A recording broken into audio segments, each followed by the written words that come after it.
Hello again. I'm just looking at a game with the eco code of C44 for the opening.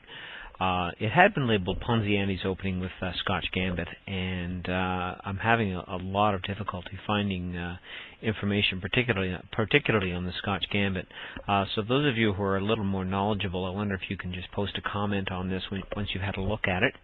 Again, my name is Brad, and you're looking at a match between myself, Hard Dazed Knight, and an opponent roughly equal in rating on chessworld.net's server, also known as letsplaychess.com. Be sure to check it out. It's a great place to play long games, and also look at my blog on chessgames.livejournal.com, and post comments, critiques, anything that I've missed, because as I've told you in a couple of previous YouTube postings, that I'm trying to get to a better place in terms of my own rating, which is just sitting nationally at a provisional 1300 or so.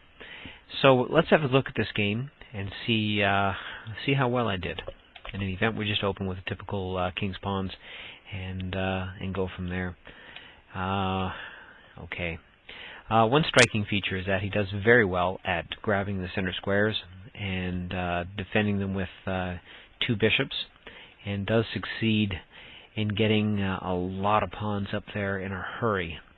So I was rather more than a little bit nervous at the outset when I saw how many pawns were coming up. But look at the space left here when he took b3.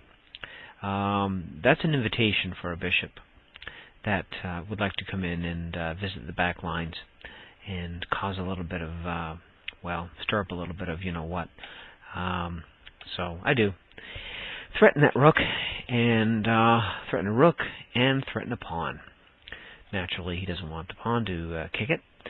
A better move, of course, for him would have been to, do this. Because naturally he's going to lose that pawn, but he didn't do that. Let's go back to the notation here. Obviously he didn't do that. Okay, let's go back to the main line here. So yes, he wanted to threaten, but he didn't really take into account that I really wanted to just grab a pawn and weaken his structure up there, because he was really being quite threatening. In any event, he moves up a rook there because he doesn't want to lose. He doesn't want to lose that knight so early in the game on an exchange when I'm up one. Also, he's left a little room for my queen to come in. So now I've got two coming in behind enemy lines there. So he moves that one back, and I've moved up a pawn. Direct threat to the queen. Bad news.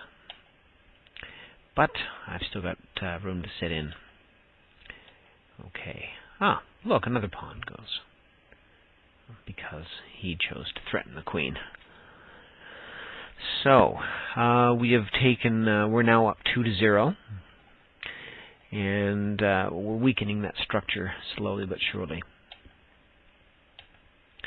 And since we're up 2, why not take an exchange? Okay. Now, interesting bit of business here. Ah, look, another pawn. Okay. But he has revealed a check on the queen. Can't have that. Okay. Now, what he's done is he's revealed another check on the queen. And very wisely, if we go back a sec here, have a look. He's taken it looked on first rub, if you're not looking carefully, that he's sacking his rook, but he's revealed another check on the queen. Really smart move on his part. So it just forces me to move the pawn up and protect the queen. So he's going to be looking for something to do back there. Naturally, he just grabs a pawn. So he's taking a page out of my playbook. Congratulations. At that point, he's toast. So he's got 4 points for his 5 points. Yeah, not a bad exchange, except he is behind in material at this point. Pawn comes down. What do we do? Well, it's a forced exchange. He can't do the exchange with his pawn, obviously, because he will lose his queen. Okay, so bishop comes forward, rook comes forward, and here we go back here for a sec. Rook comes forward, takes a pawn, and has a threat on the queen. Okay, wonderful stuff. And we're doubling up on the rooks. And we're getting fairly close to the end here. So, king moves over just a bit, and another threat on the queen. Queen moves over just a touch. Okay, so he's going to capture a pawn with impunity. There isn't much I can do to him there. Alright, rook moves over. We can see the end is nigh. And check. Checkmate. Okay, that was fast. Fast and very painful. Yeah, so if you're bringing your pawns forward, I think I had a couple games ago where the opponent was working really hard on bringing a lot of pawns forward very quickly and was ignoring the development in the back. That wasn't really the case here, but he did leave this opening here by choosing to move this pawn forward, and that was really the turning point, I think.